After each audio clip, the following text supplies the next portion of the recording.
to take up his cross and follow me.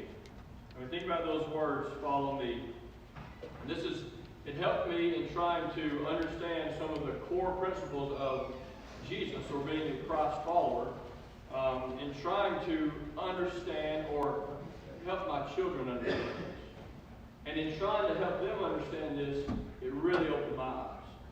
And so when I'm going to try to teach my kids about following Jesus, we try to teach them what all that means. So then I ask my question, do I want my kids to be like Christ? Do I want my kids to follow Christ? And obviously most parents would say yes. Until you read a verse like this. Is it okay to say that? So do you want your kids to follow Christ? Yes. And then you read Jesus say, if anyone wishes to come after me, he must deny himself, take up his cross, and follow me. Now that puts a lot different thought on following Christ. When the hearers of that day, when he says take up a cross, they would have known exactly what that meant. That would have brought images of the Romans killing people with crucifixion and then carrying the cross member of the cross to where they're going to be crucified, taking up their own cross and follow Jesus. And so they wouldn't have understood exactly what it meant at the time because they didn't know Jesus was going to die that way. But they knew what the thought of taking up a cross meant. So when he comes and says, deny yourself, take up your cross and follow me, I bet that made a few people step back a second and say, what are we getting into? See, we want people, we want our kids to follow us until it's going to get to a place where it hurts them. I told you I was going to tell you a funny story about Sipsy last week. So, in Moulton one time, we were getting the picture directories made at church, and we got all dressed up for our family picture. And then Sipsy just started, she was pretty little, she just started crying, just obnoxiously crying. We couldn't figure it out. Finally, we figured out she had something in her eye.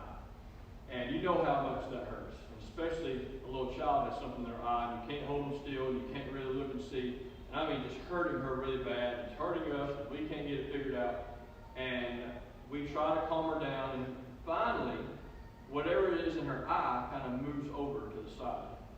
And she is calm, and we can figure out what happened. So we asked her, what have you got in her eye? She says, a sequin. You always know those little round things are sequins. Well, why do you have a sequin here? Because I put it there. Well, how does that make any sense? Well, she was following her mom. See, Lindsay gets these little bitty round circles and puts in her eye. Contacts. Well, Sipsy found a little bitty round circle. Thought, I'll do like Mommy. She's put it in her eye. So she had a sequin in her eye thinking, I'm being like Mommy. I'm following Mommy. But it caused her lots of pain. Like I said, it finally got okay. We missed church that night, but it finally got okay. So we went and got her picture made. So there's a picture somewhere of Sipsy smiling, even though she's got this thing in her eye. We actually had a doctor's appointment already scheduled the next day for something else. So after that appointment, we said to the doctor, now last night she put a sequin in her eye, and we think it went away because she's been okay. She finally calmed down and she's been okay. And he said, well, let me take a look.